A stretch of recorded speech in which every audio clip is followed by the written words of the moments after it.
Hello and welcome to Dave's Delights. I'm Dave, and as always, I'm delighted to have you here with me.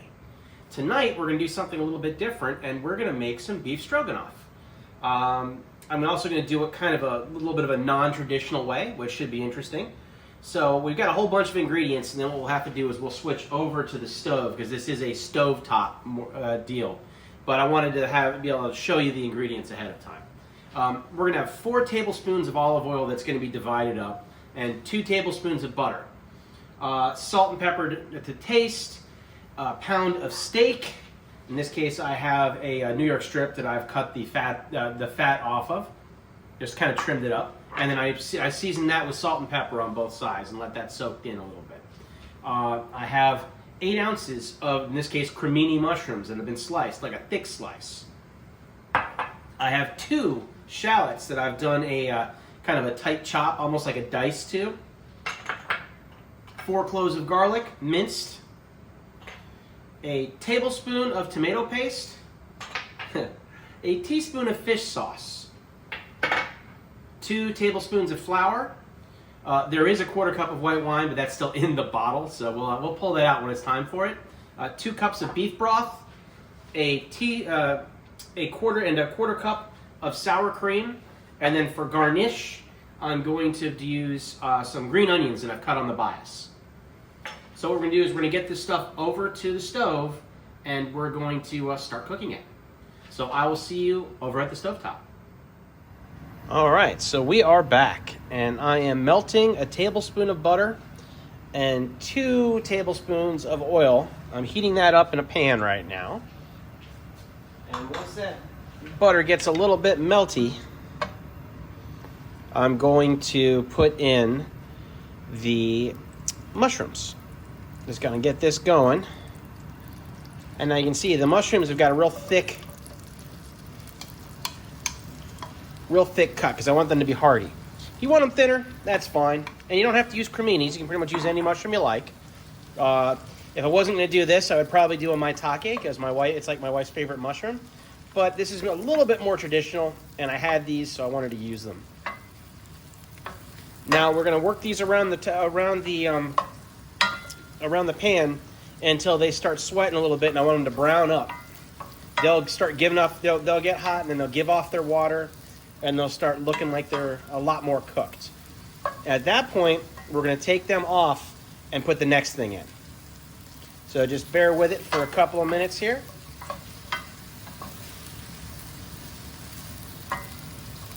And what I will do is I will come back once these are ready so we can see what they look like before I move on to the next step. See you shortly.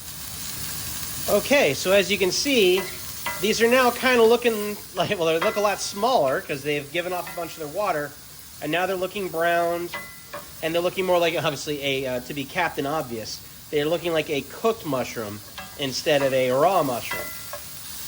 But now that we got these kind of where we want them, we're going to go ahead and take them off the stove. We're going to set them aside.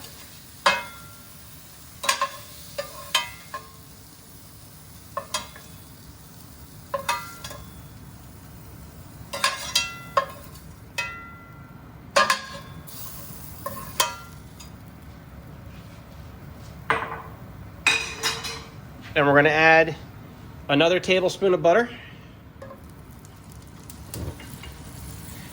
And 1 more teaspoon of oil, olive oil. We'll get that back up to temperature. Spread that around. Maybe there'll be a bit of mushroom in there, but that's okay. Now that that's up to temperature, in comes the steak. Get that on, let that get started cooking, and I'm going to do this at 4 minutes on each side. So we're going to let this cook up, and I'll get back to you once it's looking more like a completed steak. Okay, so the steak is now done. We've done 4 minutes on each side, and it is ready to get off of the pan, and we're going to put it aside and let it rest for a little while we're doing other things. So that is coming off. It's going to the side. We are adding 1 more tablespoon of olive oil. And our shallots are going in. Don't worry about all the crunchy bits down here in the bottom. They're going to come up a little bit later in the process.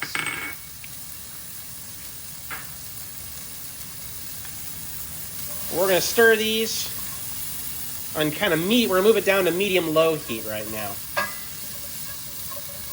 We're going to stir these. And you see they're glistening real fast, so not going to take very long. And in goes the garlic.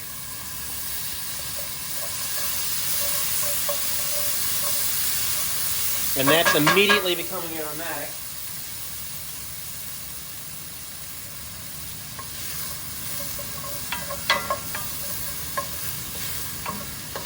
And then I'm going to stir in the 2 tablespoons of flour. And we're trying to get good coating on everything.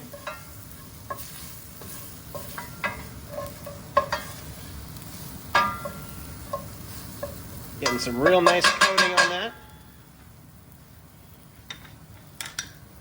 And then on goes the tomato paste. Happens to be double concentrated.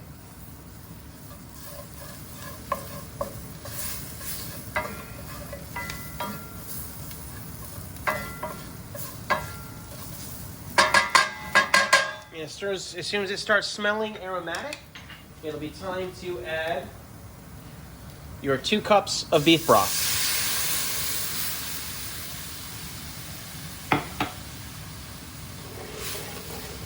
And we're trying to stir up all the brown bits that are in here too.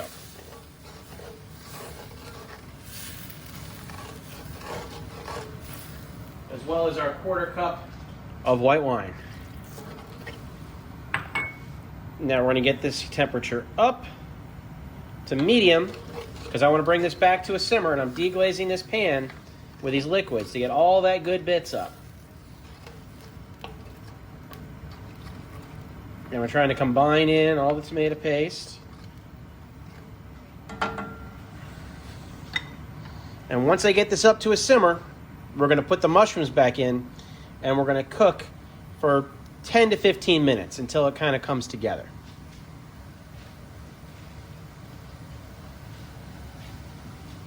See, now that it's coming to a simmer on the edges, going to give it another couple of seconds.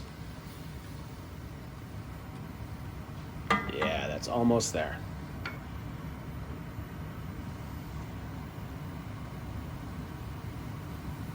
Perfect. And any juices that come off the mushrooms go back in as well.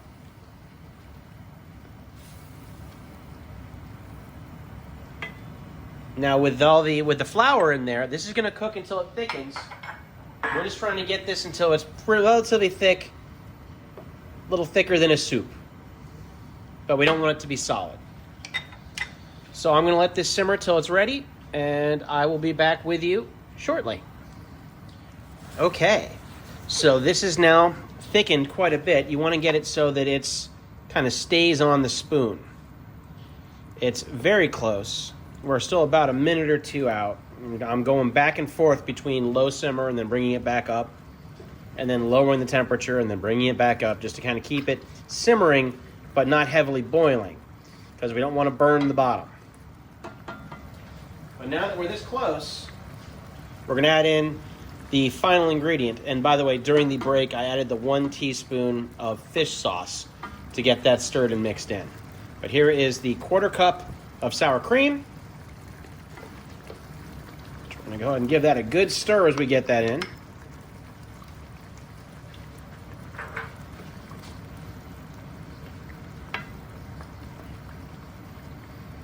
To get that all incorporated. And then I'm going to have to get this back up to a simmer. Which now that we got it incorporated in, let's just let that simmer up here for a second.